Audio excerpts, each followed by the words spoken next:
Do you feel like you're addicted to sugar? If so, then the unfortunate truth is that going on a sugar detox probably won't help that situation. Here's why. If you are currently heavily relying on super hyper palatable foods such as sugar, more than likely those foods are meeting at least one, if not multiple, of your core needs. Some really common needs that people will meet by eating a lot of sugary foods are dopamine or stimulation needs, energy needs if you are just not eating enough calories during the day, or if you are trying to compensate for the amount of sugar that you're eating by restricting other foods, or it could be meeting your need for safety or comfort. And if you are currently using sugar to meet any of those needs, when you try to moderate that, more than likely it's going to make the cravings for sugar a lot more intense. And a lot of people will assume that that's because sugar is addictive and you're going through a sugar withdrawal, and maybe there is some truth to that, but it's also really important to recognize that stimulation and dopamine needs for comfort and safety and needing to get enough calories in you, just generally speaking, are all really core fundamental needs. And if you are taking away your method to meet those needs and you're not replacing it with anything, chances are you are going to feel a lot of discomfort. And of course, in that environment, your brain is going to be laser focused on going back to the thing that it knows works. And so you might be asking, why is it then that a lot of people feel better when they go on a sugar detox? And there's a lot of reasons why that can feel really good. One is that eating a lot of sugary foods probably doesn't feel very good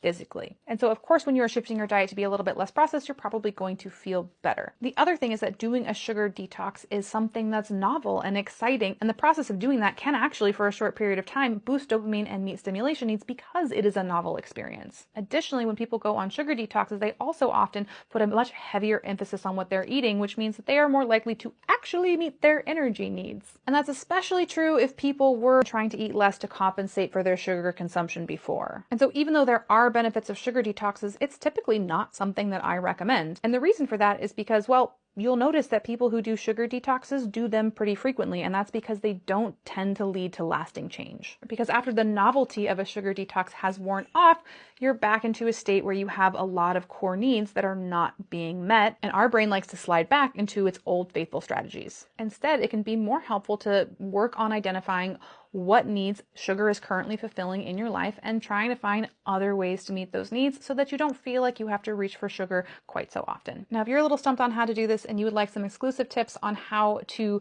nourish your mind and your body to support both your mental and your physical health, subscribe to my monthly newsletter. There's a link in bio.